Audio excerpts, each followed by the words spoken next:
Hello everyone. Today we will learn some basic concepts about jurisprudence through some basic MCQs. So without wasting any time, let's start with it. The first question is, which of the following statements best captures the nature of Fuller's inner morality of law? The options are A positivist view of law, B. A morality of aspiration, C. An aquinian concept of natural law, or D. A rejection of harm principle. The correct answer to this question is option B, that is, a morality of aspiration best captures the nature of Fuller's inner morality of law. The next question is, which statement best describes the relationship between law and morality among the non-positivist legal theorists? The options are A. There is no relationship between law and morality. B. Law is always in advance of moral ideas. C. The law is inextricably bound up with morals. Or D. Morality is generally in advance of the law. The correct answer to this question is option C. That is, the law is inextricably bound up with the morals. This statement best describes the relationship between law and morality among the non-positivist legal theorists. The next question is, which statement below is the least consistent with the argument that judges in an unjust legal system ought to resign? The options are A.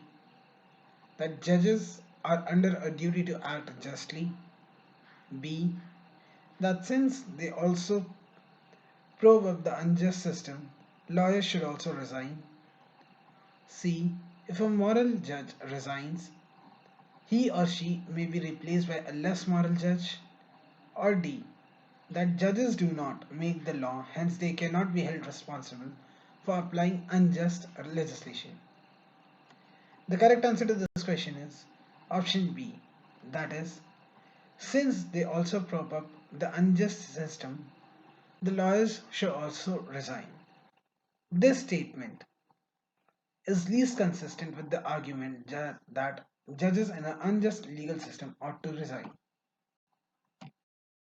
The next question is, which of the following is the strongest argument against the ethical relativism hostility to human rights? The options are A. Utilitarianism, B. Communitarianism, C. Cognitism, or D. Positivism.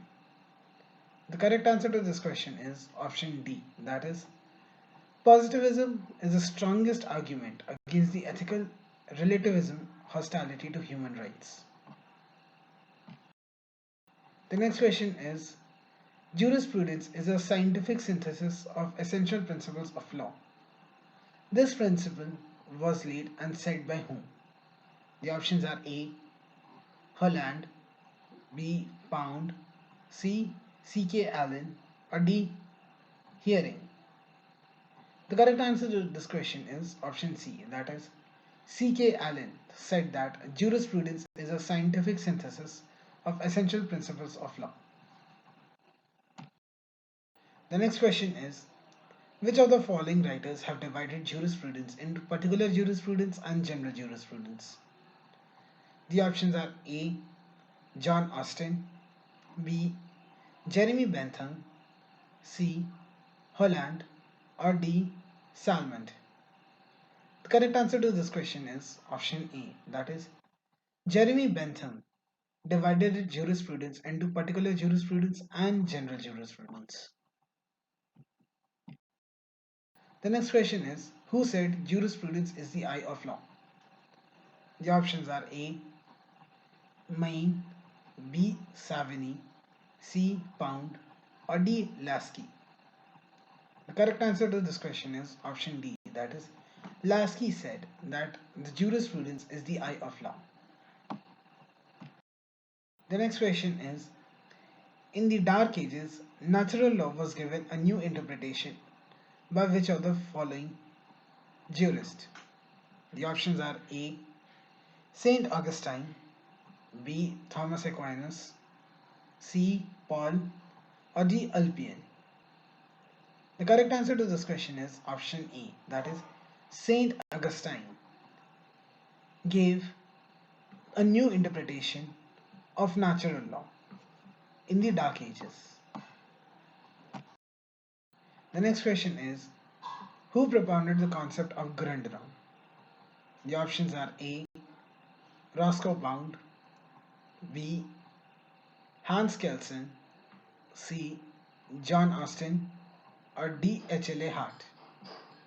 The correct answer to this question is option B, that is Hans Kelsen gave the concept of Grundnorm.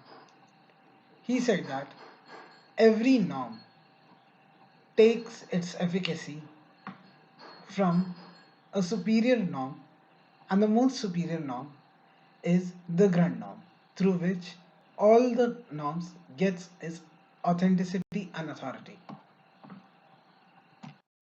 The next question is, out of the following jurists, whose theory of law has earned the name of natural law with variable content?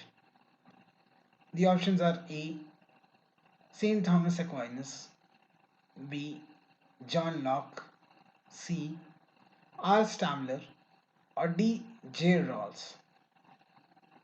The correct answer to this question is option C, that is R. Stammler is the jurist whose theory of law has earned the name of natural law with variable content. The next question is, a theory of justice is the work of which of the following jurists? The options are A. Stammler, B. John Rawls, C. Hall, or D. Morris. The correct answer to this question is option B, that is John Rawls gave the theory of justice. The next question is, natural law is based on the nature of a man and his inward need of living in society. This statement is said by which of the following jurists? The options are A.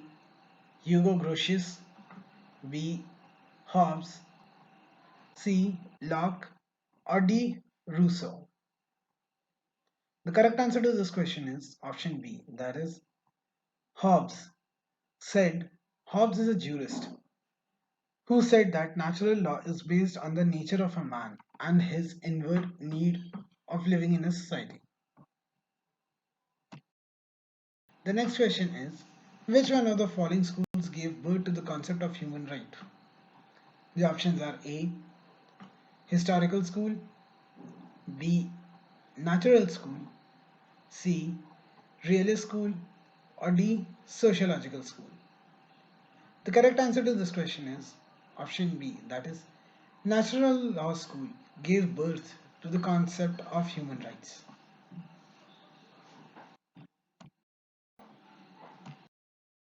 The next question is, who categorized the subject of the jurisprudence as exponential jurisprudence and censorial jurisprudence?